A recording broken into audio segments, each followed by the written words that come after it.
नमस्कार दोस्तों, स्वागत है आपका आज के मुख्य समाचार में, जिसमें सबसे पहली और बड़ी खबर में आपको बताएंगे कि ट्वीट कर राहुल गांधी ने मोदी सरकार को घेरा। कहा, जो कहता था गंगा मां ने बुलाया है उसने मां गंगा को रुलाया है। जी हां दोस्तों, राहुल गांधी ने ट्वीट करके मोदी सरकार को घेरा है। दूसरी बड़ी खबर में जिक्र होगा कि भाजपा सांसद का बड़ा बयान, बोले चीन ने किया भारत की जमीन पर कब्जा, डरपोक बनकर नहीं चलेगा काम। और तीसरी बड़ी खबर में आपको बताएंगे कि भाजपा एमएलए विनय बिहारी ने दिया इस्तीफे की धमकी और यूपी की योगी सरकार को बताया उसका कारण। दोस्तों, हर एक खबर की गहराई में आपको ले जाएंगे, लेकिन उससे पहले अगर आपको भी ऐसा लगता है कि योगी सरकार इस मुश्किल वक्त में फेल हो रही है तो आप अभी इस वीडियो को लाइक कीजिए और इस लाल बटन को दबा के चैनल को फ्री में सब्सक्राइब करके घंटी बजाकर कमेंट में लिखिए जय हिंद। दोस्तों, रुक करते हैं तमाम बड़ी खबरों की तरफ। जो कहता था गंगा ने बुलाया है उसने मां गंगा को रुलाया है। नदियों में बहती लाशों पर राहुल का ट्वीट। जी हां दोस्तों, देश में एक तरफ कोरोना संक्रमण का कहर थमने का नाम नहीं ले रहा है तो दूसरी तरफ गंगा नदी में सैकड़ों शवों के बहने के मामले भी सामने आने लगे हैं।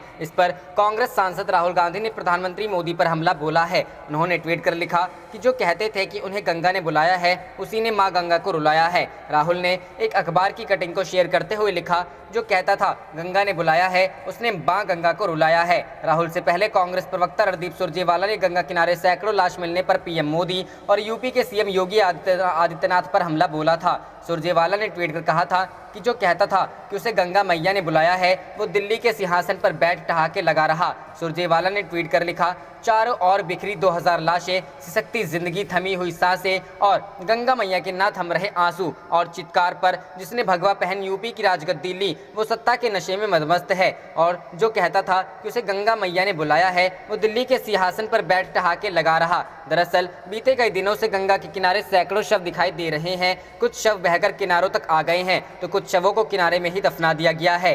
गंगा नदी के किनारे सैकड़ों की संख्या में शव नजर आने से राजनीति तेज हो गई है। इस साल का पहला चक्रवाती तूफान तौकते शनिवार को भारतीय तटों से टकराने की आशंका है। इसे लेकर मौसम विभाग की ओर से अलर्ट जारी कर दिया है। वहीं कांग्रेस सांसद राहुल गांधी ने भी ट्वीट कर कांग्रेस कार्यकर्ताओं से जरूरतमंदों की मदद करने की अपील की है। राहुल गांधी ने ट्वीट कर लिखा, केरल, महाराष्ट्र, गोवा, तमिलनाडु, गुजरात और कर्नाटक के लिए साइक्लोन अलर्ट जारी किया गया है। साइक्लोन तौकते की वजह से पहले से ही कई इलाकों में तेज बारिश हो रही है। मैं कांग्रेस कार्यकर्ताओं से अपील करता हूं कि जरूरतमंदों तक हर संभव मदद पहुंचाई जाए। प्लीज सुरक्षित रहें। मौसम विभाग के मुताबिक शनिवार को भारत के तटों से तूफान के टकराने की आशंका है। हालांकि तूफान 17 मई के आसपास और ज्यादा विकराल हो सकता है। उस दिन 150 से 150 से 160 किलोमीटर की रफ्तार से हवा चलने का अंदेशा है। कई इलाकों में तो ये रफ्तार 175 किलोमीटर प्रति घंटे से भी ज्यादा हो सकती है। रुख करते हैं अगली खबर की तरफ। भाजपा सांसद बोले, चीन ने किया भारत की जमीन पर कब्जा, डरपोक बनकर नहीं चलेगा काम। जी हां दोस्तों, बीजेपी सांसद सुब्रमण्यम स्वामी ने सरकार को आगाह करते हुए कहा है कि चीन के साथ डरपोक बनकर काम नहीं चलने वाला है। स्वामी ने एक लेख को शेयर करते हुए ट्वीट किया, चीन भारत और भूटान की जमीन पर कब्जा कर रहा है, डरपोक बनकर चीन को जवाब नहीं दिया जा सकता है। नेता ने रिटायर्ड लेफ्टिनेंट जनरल प्रकाश कटोच के लिखे एक लेख को शेयर करते हुए ये ट्वीट किया है। लेख में कटोच ने लिखा है कि दुनिया के सामने अब ये बात साफ हो चुकी है कि चीन साल 2015 से ही कोरोना वायरस को हथियार के तौर पर इस्तेमाल करने की तैयारी कर रहा था। साथ में लक्ष्य देश के स्वास्थ्य से जुड़े बुनियादी ढांचे को निशाना बनाना भी इसमें शामिल था। कटोच ने लिखा, हालांकि चीन ने वायरस के सामने आने के बाद दुनिया के आगे इस तरह से दिखावा किया कि वह कोरोना महामारी से पीड़ित है। जुलाई 2017 में विश्व स्वास्थ्य संगठन के महानिदेशक के रूप में टेड्रोस एधनोम घेब्रेयेसस को नियुक्त किया जाना इस योजना का हिस्सा था, जिन्होंने वुहान वायरस को कोविड करार दिया था। कटोच ने लिखा है कि चीन की जैविक युद्ध से जुड़ी तैयारियों से ध्यान भटकाने के लिए अलग अलग देशों के म्यूटेंट पर ध्यान केंद्रित करने की कोशिश की जा रही है, जिससे चीन बच निकले। हालांकि चीन भी तमाम गलत कारणों से सुर्खियों में आ रहा है। पहली बार संयुक्त राष्ट्र ने शिनजियांग में उइगर क्षेत्र में उइगरों के खिलाफ चीन के अत्याचारों पर चर्चा की है। इस तरह कुछ अंतर्राष्ट्रीय मीडिया ने हाल ही में भूटान क्षेत्र के अंदर एक चीनी गांव के निर्माण को कवर किया है। कटोच ने लिखा, चीन विदेश क्षेत्रों पर ऐतिहासिक दावों के निर्माण के लिए कानूनी युद्ध का इस्तेमाल करता रहा है। यह अवैध दावों को मजबूत करने के लिए रिकॉर्ड बनाने के साथ साथ स्थानों को चीनी दाम देने पर जोर देता है। बीजिंग ने भारतीय राज्य अरुणाचल प्रदेश में कई जगहों को चीनी नाम दिया है, जिस पर वह अवैध रूप से दक्षिण तिब्बत होने का दावा करता है। नवंबर 2020 में मीडिया ने बताया कि चीन ने भूटान की दक्षिण पश्चिमी सीमा के अंदर तोरसा नदी के किनारे पंगड़ा नामक एक गाँव बनाया था। लेख में कहा गया है कि शेन शिवेइन ने डोकलाम क्षेत्र में स्थापित गाँव की तस्वीरें पोस्ट की और बाद में बस्ती के सटीक स्थान का संकेत दिया। हालांकि बीजिंग और थिम्पू दोनों ने इस बात से इनकार किया। अब सैटेलाइट इमेज एक चीनी गांव ग्याल फुक की तस्वीर सामने आई है। इसके बारे में कहा जा रहा है कि इसे भूटान के अंदर 2 किलोमीटर बनाया गया है, जिसमें एक नई सड़क है। ऐसी भी खबरें आई है कि भारत के साथ सीमा तक सुरक्षित पहुंच के लिए चीन ने पश्चिमी भूटान के अन्य क्षेत्रों पर धीरे धीरे अतिक्रमण कर लिया है। रुख करते हैं अगली खबर की तरफ। बीजेपी एमएलए विनय बिहारी ने दी इस्तीफे की धमकी, यूपी की योगी सरकार को बताया कारण। जी हां दोस्तों, यूपी गंडक परियोजना की ओर से रोहुआ नदी को गंडक से जोड़ने के लिए निर्माणाधीन चैनल निर्माण का लौरिया विधायक विनय बिहारी ने न सिर्फ कड़ा विरोध किया है, बल्कि कार्य नहीं रोके जाने पर विधायक पद से इस्तीफे की भी बात कह दी है। इस मुद्दे को लेकर विधायक आर पार की लड़ाई में मूड में दिख रहे हैं। विधायक का वीडियो और ऑडियो भी वायरल हुआ है। बता दें कि पश्चिम चंपारण के लौरिया विधानसभा क्षेत्र से विधायक विनय बिहारी ने वीडियो जारी कर इस्तीफे की धमकी दी है। विधायक विनय बिहारी आर पार की लड़ाई के मूड में हैं। इसी क्रम में उन्होंने डिप्टी सीएम रेणु देवी को भी पत्र लिखा है। पत्र में विधायक ने लिखा है कि चैनल निर्माण के बाद उनके विधानसभा क्षेत्र के 10 पंचायतों के लोग बाढ़ के कारण विस्थापित हो सकते हैं। पश्चिमी चंपारण के बैरिया प्रखंड के कई गाँव का अस्तित्व भी समाप्त हो सकता है। विधायक ने बताया कि उत्तर प्रदेश के सिंचाई विभाग की ओर से इस चैनल का निर्माण कराया जा रहा है। विधायक कह रहे हैं कि बिहार सरकार की मंजूरी से ही काम हो रहा है। विधायक ने कहा है कि अगर यहाँ के लोगों को सुरक्षित किए बिना इस चैनल को बनाया गया तो वे विधानसभा की सदस्यता से इस्तीफा दे देंगे। विधानसभा क्षेत्र के 10 पंचायतों के लोग बाढ़ के कारण विस्थापित हो सकते हैं। बैरिया प्रखंड के कई गाँव का भी अस्तित्व समाप्त हो सकता है। विधायक ने बताया कि उत्तर प्रदेश के सिंचाई विभाग की ओर से इस चैनल का निर्माण कराया जा रहा है। इसमें बिहार सरकार की भी सहमति है, जबकि यहाँ के कई लोगों को इसकी जानकारी नहीं है। विधायक मुख्यमंत्री नीतीश कुमार से ही खफा है। विधायक का कहना है कि उत्तर प्रदेश सरकार जो काम कर रही है उससे उनके क्षेत्र की जनता तबाह हो जाएगी, और अगर जनता ही तबाह हो जाएगी तो वे विधायक रहकर क्या करेंगे। उन्होंने पश्चिम चंपारण के डीएम को संबोधित करते हुए एक वीडियो भी जारी किया है। वीडियो में वे कह रहे हैं कि इस काम को रुकवाना चाहिए, क्योंकि अगर यह काम नहीं रुका तो विधानसभा क्षेत्र के लोग बाढ़ में बह जाएंगे, जिसे वह बर्दाश्त नहीं कर सकते, इसलिए वह अपने पद से इस्तीफा दे देंगे। रुख करते हैं अगली खबर की तरफ। मध्य प्रदेश स्लॉट के लिए भटक रही जनता, बीजेपी सांसद ने घर में टीम बुलाकर समर्थकों सहित लगवा लिया टीका। जी हां दोस्तों, मध्य प्रदेश के उज्जैन से बीजेपी सांसद द्वारा अपने कार्यालय में स्पेशल टीम को बुलाकर सभी कर्मचारियों का कोरोना वैक्सीनेशन कराया गया। इस वैक्सीनेशन के दौरान की तस्वीरें यहां के कर्मचारियों ने सोशल मीडिया पर डाल दी, जिनसे विवाद शुरू हो गया। विवाद इसलिए भी है कि जहां इस समय में लोग वैक्सीन के लिए परेशान हैं, तो वहीं सांसद ने वीआईपी कल्चर का प्रदर्शन किया है। उज्जैन जिले में वैक्सीनेशन के लिए 18 से 44 आयु वर्ग के लोग परेशान हैं, तो वहीं 45 प्लस को भी दूसरा डोज नहीं मिल पा रहा है। ऐसे में उज्जैन आलोट सांसद अनिल फिरोजिया ने अपने स्टाफ को सेठी नगर स्थित कार्यालय पर वैक्सीन लगवाई। बीजेपी सांसद के कार्यालय पर करीब 14 लोगों का वैक्सीनेशन हुआ, जिसकी तस्वीरें यहां के स्टाफ ने खुद ही सोशल मीडिया पर वायरल कर दी। ये तस्वीरें वायरल होते ही विवाद खड़ा हो गया है। युवाओं द्वारा जहां वीआईपी कल्चर को लेकर बीजेपी सांसद की जमकर आलोचना की जा रही है, तो वहीं कांग्रेस ने भी इस मामले में तंज कसना शुरू कर दिया है।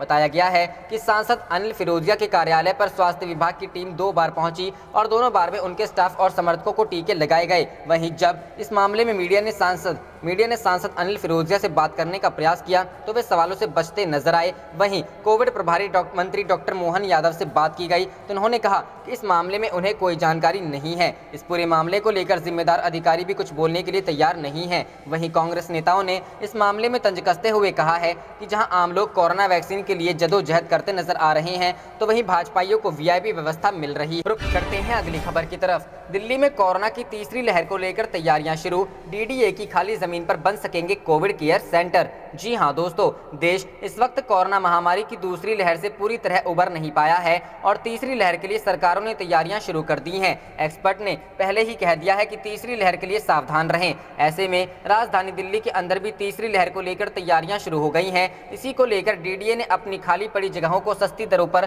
कोविड केयर सेंटरों के लिए देने की पेशकश की है। डीडीए की इस पेशकश को अब अच्छा रिस्पांस भी मिल रहा है। डीडीए की खाली पड़ी जमीनों पर कोविड केयर सेंटर, कोविड अस्पताल, आइसोलेशन केंद्र, दवा और ऑक्सीजन भंडार गृह, वैक्सीनेशन सेंटर, एम्बुलेंस, शव वाहन आदि का पार्किंग, मरीजों की गाड़ियों के लिए पार्किंग, तीमारदारों के लिए वोटिंग रूम आदि तैयार किए जा सकते हैं। जानकारी के मुताबिक दिल्ली सरकार, नगर निगम, आरडब्ल्यूए, एनजीओ कंपनियां डीडीए की खाली जमीनों को 6 महीने के लिए किराए पर ले सकती है। इन सभी जगहों पर सफाई व बायोमेडिकल वेस्ट के इंतजाम इन्हें किराए पर लेने वालों को ही करना होगा। हालांकि किराए पर देने से पहले उक्त जगह का निरीक्षण भी किया जाएगा, जिसमें यह देखा जाएगा कि उक्त जगह को इन कामों के लिए इस्तेमाल किया जा सकता है या नहीं। रुख करते हैं अगली खबर की तरफ। प्रशांत किशोर ने अमित शाह को बताया अयोग्य रणनीतिकार, दिए सबूत। जी हां दोस्तों, ममता बनर्जी के चुनावी रणनीतिकार प्रशांत किशोर के दावे के मुताबिक पश्चिम बंगाल में कामयाबी मिल गई है। उनका मानना है कि अमित शाह को बढ़ा चढ़ाकर बताया जाता है, जबकि वे अयोग्य रणनीतिकार हैं। जनसत्ता के अनुसार अमित शाह में लड़े गए 3 चुनावों में उन्होंने बीजेपी को धूल चटा दी है। द वायर की एक रिपोर्ट के मुताबिक उन्होंने कहा कि अमित शाह सबसे ज्यादा ओवररेटेड राजनीतिक और चुनावी रणनीतिकार हैं। उन्हें 2015 में बिहार, दिल्ली और बंगाल में हार देखनी पड़ी। आंध्र प्रदेश में वह अपने सहयोगियों के साथ हैं मिली। 2017 में यूपी में हुए चुनाव के बारे में प्रशांत किशोर ने जिक्र नहीं किया। असल में इन चुनावों में वे कांग्रेस के लिए रणनीति बना रहे थे और पार्टी यहाँ हार गई। उन्होंने इसका पल्ला राहुल गांधी पर डालते हुए हार की जिम्मेदारी नहीं ली। प्रशांत किशोर मोदी और अमित शाह दोनों के करीब रह चुके हैं, इसलिए उनके दावे से इनकार नहीं किया जा सकता। हालांकि उनके अमित शाह के रिश्ते कैसे थे, इस पर कुछ नहीं कहा जा सकता। रिपोर्टों के अनुसार अमित शाह को यह पसंद नहीं था कि प्रशांत मोदी के करीब हों और इस नाते उन्हें धीरे धीरे किनारे कर दिया गया। रुख करते हैं अगली खबर की तरफ। IYC अध्यक्ष श्रीनिवास से पूछताछ पर बवाल, राहुल गांधी बोले बचाने वाला हमेशा मारने वाले से बड़ा होता है। जी हां दोस्तों, दिल्ली पुलिस की अपराध शाखा ने कोरोना महामारी के दौरान लोगों को मदद मुहैया कराने के लिए भारतीय युवा कांग्रेस के अध्यक्ष श्रीनिवास BV से शुक्रवार को पूछताछ की। इसे लेकर राहुल गांधी ने ट्वीट करते हुए कहा कि बचाने वाला हमेशा मारने वाले से बड़ा होता है। राहुल ने ट्विटर पर #I stand with IYC लिखा, यानी मैं इंडियन यूथ कांग्रेस के साथ खड़ा हूं। वहीं श्रीनिवास ने बताया, पुलिस ने शुक्रवार सुबह मुझे फ़ोन किया और दिन में करीब 11:45 पर मेरे ऑफिस पहुंची। उन्होंने मुझसे पूछताछ की कि आप ये सब कैसे कर रहे हैं। हालांकि दिल्ली पुलिस ने कहा कि दिल्ली हाईकोर्ट के आदेश के बाद पूछताछ की गई। बचाने वाला हमेशा मारने वाले से बड़ा होता है। एक वरिष्ठ पुलिस अधिकारी ने बताया कि हाई कोर्ट ने कोविड-19 के इलाज में इस्तेमाल होने वाली दवाओं और अन्य सामग्रियों के वितरण में शामिल नेताओं से दिल्ली पुलिस को पूछताछ करने और अपराध के मामले में प्राथमिकी दर्ज करने को कहा था। हाईकोर्ट के निर्देशों की तामील करते हुए कई लोगों के खिलाफ जांच की जा रही है। बताते चले कि दिल्ली हाईकोर्ट ने 4 मई को पुलिस को राष्ट्रीय राजधानी में नेताओं द्वारा रेमडेसिविर दवा हासिल करने और इसे कोविड-19 मरीजों को वितरित करने के मामलों की पड़ताल करने और अपराध के मामले में प्राथमिकी दर्ज करने के लिए कदम उठाने को कहा था। रुख करते हैं अगली खबर की तरफ। सुप्रीम कोर्ट में अर्जी दाखिल कर 12वीं बोर्ड परीक्षा रद्द करने की मांग। जी हां दोस्तों, कोरोना महामारी की स्थिति को देखते हुए सुप्रीम कोर्ट में अर्जी दाखिल कर 12वीं की बोर्ड परीक्षा रद्द करने की मांग की गई है। सुप्रीम कोर्ट में दाखिल अर्जी में कहा गया है कि केंद्र सरकार CBSE और CISE को निर्देश दिया जाए कि वो कोरोना के मद्देनजर 12वीं का पेपर रद्द करे। साथ ही कहा गया है कि तय समय सीमा में ऑब्जेक्टिव मेथोडोलॉजी के बेसिस पर रिजल्ट घोषित किया जाए। सुप्रीम कोर्ट में याचिका दायर कर कोविड-19 महामारी से पैदा हुए हालात के मद्देनजर 12वीं की बोर्ड परीक्षा को रद्द करने की मांग की गई है। वकील ममता शर्मा की तरफ से दायर की गई इस याचिका में 12वीं की परीक्षा रद्द करने के साथ साथ एक निर्धारित समय सीमा के भीतर छात्रों के परिणामों को ऑब्जेक्टिव मेथोडोलॉजी के आधार पर घोषित करने का आग्रह किया गया है। याचिकाकर्ता ने कहा है कि पिछले महीने 14, 16 और 19 अप्रैल को नोटिफिकेशन जारी किया गया था और 10वीं की परीक्षा रद्द की गई थी, जबकि 12वीं की परीक्षा को स्थगित किया गया था। याचिका में कहा गया कि निर्देश जारी कर 12वीं के पेपर भी रद्द किया जाए। सुप्रीम कोर्ट के पिछले साल के आदेश का भी हवाला दिया गया, जिसमें पिछले साल सुप्रीम कोर्ट ने 12वीं की परीक्षा रद्द कर दी थी और पहले स्टूडेंट्स ने ग्रेडिंग में जो नंबर हासिल किया था उसी आधार पर रिजल्ट घोषित करने को कहा था। इस बीच शिक्षा मंत्रालय ने संकेत दिए हैं कि 12वीं बोर्ड की परीक्षाएं रद्द हो सकती हैं। शिक्षा मंत्रालय ने एक अधिकारी ने कहा कि CBSE की तरफ से मौजूदा स्थिति को 2 सप्ताह में समीक्षा की जाएगी। इसके बाद अल्टरनेटिव असेसमेंट स्कीम पर विचार किया जाएगा। हालांकि शिक्षा विभाग के सूत्रों का कहना है कि CBSE की 12वीं बोर्ड की परीक्षाओं को रद्द किया जा सकता है। अधिकारी ने कहा कि 12वीं की बोर्ड की परीक्षाओं को लेकर अंतिम फैसला जून में होने वाली समीक्षा बैठक के बाद ही लिया जाएगा। अधिकारी ने बताया कि परीक्षा के जल्द आयोजित होने की अभी कोई संभावना नहीं। रुख करते हैं अगली खबर की तरफ। पर्याप्त वैक्सीन है नहीं और टीके लगवाने वाले डायल ट्यून से लोगों को परेशान कर रहे दिल्ली हाईकोर्ट। जी हां दोस्तों, कोरोना संक्रमण से बचाव के लिए टीका लगाने के लिए लोगों से अपील के तौर पर केंद्र सरकार द्वारा जारी डायल ट्यून को उच्च न्यायालय ने गुरुवार को परेशान करने वाला बताया। न्यायालय ने सरकार से कहा कि जब आपके पास पर्याप्त मात्रा में टीका उपलब्ध नहीं है तो आप कब तक इस डायल ट्यून के संदेश के जरिए लोगों को परेशान करेंगे। जस्टिस विपिन सांघी और रेखा पल्ली की पीठ ने टीके की कमी पर सवाल उठाते हुए यह टिप्पणी की। पीठ ने की किसी को कॉल किए जाने पर पहले लंबा सा यह संदेश चलाया जाता है। पीठ ने कहा कि हमें नहीं पता यह कितना लंबा चलेगा, खासकर तब जब आपके पास टीका नहीं है। न्यायालय से सरकार से कहा कि आप लोगों को टीका नहीं लगा रहे हैं, काफी संख्या में लोग इसके लिए इंतजार कर रहे हैं, बावजूद इसके आप कह रहे हैं कि टीके लगवाइए। उच्च न्यायालय ने कहा कि जब टीका है ही नहीं तो कौन लगवाएगा। साथ ही कहा कि ऐसे में डायल ट्यून के जरिए टीका लगाने के लिए किए जा रहे अपील का क्या महत्व रह जाएगा। उच्च न्यायालय ने सरकार से कहा कि आपको हर व्यक्ति का टीकाकरण करना चाहिए, भले ही आप इसके कुछ पैसे ले लीजिए, लेकिन टीका सभी को लगने चाहिए। न्यायालय ने कहा कि सरकार को ऐसे मामलों में इनोवेटिव होकर सोचने की जरूरत है। पीठ ने कहा कि सरकार को वैक्सीन के लिए अपील वाला संदेश हमेशा चलाने के बजाय ऐसे संदेश बनाने जो टेप की तरह स्वयं बंद हो जाएं। साथ ही सरकार से सवाल किया कि क्या आप इस संदेश को 10 साल तक चलाएंगे। उच्च न्यायालय ने केंद्र व दिल्ली सरकार से कहा कि आपको अलग अलग संदेश तैयार करने चाहिए। जब लोग अलग अलग संदेश सुनेगा तो यह उसकी मदद होगी। पीठ ने कहा कि पिछले साल आपने नियमित रूप से हाथ धोने और मास्क पहनने को लेकर काफी प्रचार और प्रसार हुआ था और अब ऑक्सीजन कंसंट्रेटर, दवाओं आदि के इस्तेमाल पर इसी तरह की ऑडियो विजुअल पहल होनी चाहिए। पीठ ने कहा कि समय तेजी से बीत रहा है। उच्च न्यायालय ने सरकार से लोगों को ऑक्सीजन कंसंट्रेटर और सिलेंडरों के उपयोग के बारे में जागरूक करने या टीकाकरण के लिए प्रेरित करने के लिए टीवी एंकर की मदद से एक छोटा सा ऑडियो वीडियो संदेश तैयार करने चाहिए। साथ ही बॉलीवुड अभिनेता अमिताभ बच्चन जैसे सेलिब्रिटीज से भी सहायता लेने पर विचार करने को कहा है। साथ ही इस बारे में सरकार को 18 मई तक रिपोर्ट पेश करने को कहा। रुख करते हैं अगली खबर की तरफ। हर मिनट 16 करोड़ रुपए प्रचार पर फूंक देते हैं। मोदी सरकार पर बिफरे पुण्य प्रसून वाजपेयी, गिनाई खामियां। जी हां दोस्तों, पुण्य प्रसून वाजपेयी ने मौजूदा हालातों पर गुस्साते हुए प्रधानमंत्री नरेंद्र मोदी पर भड़ास निकाली है।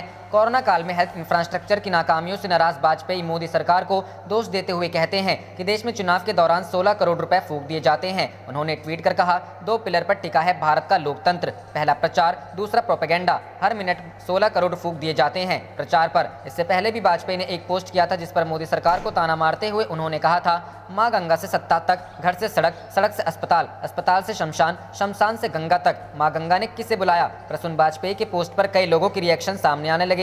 रुद्र प्रताप नाम के यूजर बोले, अब तक जनता के चुने हुए जनप्रतिनिधि पूरी तरह से निष्क्रिय हैं। आवश्यकता है जनता अपने चुने हुए जनप्रतिनिधियों से सवाल करे, उन पर दबाव बनाए और उन्हें सक्रिय भूमिका में लेकर आए। उन्हें ये एहसास कराया जाए कि उनकी जिम्मेदारी जनता के प्रति है, न कि अपने शीर्ष नेतृत्व के प्रति। रुख करते हैं अगली खबर की तरफ। सुप्रीम कोर्ट ने केंद्र और राज्य सरकारों को दिया आदेश, कहा प्रवासी मजदूरों के लिए शुरू करें कम्युनिटी किचन। जी हां दोस्तों, कोरोना वायरस के बढ़ते संक्रमण को रोकने के लिए कई राज्यों में लॉकडाउन जैसे प्रतिबंध लागू हैं। इस कारण प्रवासी मजदूरों को काम नहीं मिल पा रहा है और उनको आर्थिक मुश्किलों का सामना करना पड़ रहा है। सुप्रीम कोर्ट ने प्रवासी मजदूरों की समस्याओं को देखते हुए दिल्ली, उत्तर प्रदेश और हरियाणा सरकार को निर्देश दिया है और कहा है कि प्रवासियों के लिए व्यवस्थाएं करें। कई राज्यों में फंसे प्रवासी कामगारों की मुश्किलों को कम करने के लिए कई अंतरिम निर्देश देते हुए सुप्रीम कोर्ट ने कहा कि एनसीआर क्षेत्र में आत्मनिर्भर भारत योजना, केंद्र, दिल्ली, उत्तर प्रदेश और हरियाणा सरकारों की अन्य योजनाओं के तहत प्रवासी मजदूरों राशन मुहैया कराएं। कोर्ट ने कहा कि प्रवासी कामगारों के लिए वे सामुदायिक रसोई शुरू करें और जो कामगार घर वापस जाना चाहते हैं उनके लिए परिवहन की व्यवस्था करें। न्यायमूर्ति अशोक भूषण और न्यायमूर्ति एमआर शाह की पीठ ने कहा कि केंद्र सरकार प्रवासी कामगारों की जरूरतों का ख्याल रखते हुए समुचित व्यवस्था करने का निर्देश रेल मंत्रालय को दे। सुप्रीम कोर्ट में 3 सामाजिक कार्यकर्ताओं ने अर्जी दाखिल की थी और अनुरोध किया गया था कि वह केंद्र और राज्य सरकारों को महामारी के कारण लागू पाबंदियों की वजह से दिक्कतों का सामना कर रहे प्रवासी कामगारों के कल्याण के लिए खाद्य सुरक्षा, नकदी अंतरण, परिवहन व्यवस्था और अन्य कल्याणकारी कदम उठाने का निर्देश दें। प्रवासियों के लिए खोले कम्युनिटी किचन। सुप्रीम कोर्ट पीठ ने कहा, राष्ट्रीय राजधानी क्षेत्र दिल्ली, उत्तर प्रदेश और हरियाणा राज्य एनसीआर में फंसे हुए प्रवासी कामगारों और उनके परिवार वालों को लिए लोकप्रिय स्थानों पर सामुदायिक रसोई खोले ताकि उन्हें 2 वक्त का भोजन मिल सके। कोर्ट ने कहा, फंसे प्रवासी कामगारों में से जो घर जाना चाहते हैं उनके लिए परिवहन की समुचित व्यवस्था करें। कामगारों को पहचान पत्र दिखाने पर जोर न दें। पीठ ने कहा कि खाद्यान्न देते हुए प्रशासन उन प्रवासी कामगारों को पहचान पत्र दिखाने पर जोर न दें जिनके पास फिलहाल दस्तावेज नहीं है और सिर्फ उनके कहने के आधार पर उन्हें राशन मुहैया कराएं। कोर्ट ने केंद्र के साथ साथ दिल्ली, उत्तर प्रदेश तथा हरियाणा सरकारों को निर्देश दिया कि वे फंसे हुए प्रवासी कामगारों की तकलीफें कम करने के लिए आवेदन में दिए गए सलाह पर जवाब दें। रुख करते हैं अगली खबर की तरफ। राहुल गांधी ने फिर मोदी सरकार पर साधा निशाना, कहा नदियों में शव बह रहे हैं लेकिन पीएम को सेंट्रल विस्टा के सिवा कुछ दिखता ही नहीं। जी हां दोस्तों, राहुल गांधी लगातार केंद्र सरकार पर लगातार हमला बोल रहे हैं। उत्तर प्रदेश और बिहार के कुछ इलाकों से कोरोना संकट काल में नदियों में शवों के तैरने की तस्वीरें सामने आई है। मंगलवार को राहुल गांधी ने इसी मुद्दे के जरिए केंद्र सरकार पर एक बार फिर हमला किया। राहुल ने ट्वीट में लिखा, नदियों में बहते अनगिनत शव, अस्पतालों में लाइनें, मीलों तक जीवन सुरक्षा का छीना हक। पीएम, वो गुलाबी चश्मे उतारो जिससे सेंट्रल विस्टा के सिवा कुछ दिखता ही नहीं। केंद्र सरकार की महत्वाकांक्षी सेंट्रल विस्टा परियोजना लगातार विवादों में गिरती नजर आ रही है। दिल्ली में इस परियोजना पर काम चल रहा है लेकिन इसे रोकने की मांग कोरोना काल के दौरान बढ़ रही है। सुप्रीम कोर्ट में पिछले शुक्रवार को इस मामले की सुनवाई हुई। याचिकाकर्ता ने कहा है कि समय की गंभीरता को समझते हुए इस परियोजना को फिलहाल रोक देना चाहिए। राजपथ पर लगभग 2.5 किलोमीटर लंबे मार्ग को मध्य विस्टा कहा जाता है। इंडिया गेट से राष्ट्रपति भवन तक सेंट्रल विस्टा रूट पर लगभग 44 इमारतें हैं जिसमें parliament house, north block, south block आदि शामिल हैं। पूरे क्षेत्र जिसे फिर से नियोजित किया गया है का नाम सेंट्रल विस्टा प्रोजेक्ट रखा गया है जिसकी लागत लगभग 30,000 करोड़ विस्टा परियोजना में पुराने परिपत्र संसद भवन के सामने लगभग 13 एकड़ भूमि पर एक नया तिकोना संसद भवन होगा। अभी इस जमीन पर पार्क, अस्थायी निर्माण और पार्किंग है। यह सब हटा दिया जाएगा। नए संसद भवन में लोकसभा और राज्यसभा के लिए एक एक भवन होगा, लेकिन कोई केंद्रीय कक्ष नहीं होगा। आप देख रहे थे आपका अपना चैनल जय हिंद जय भारत।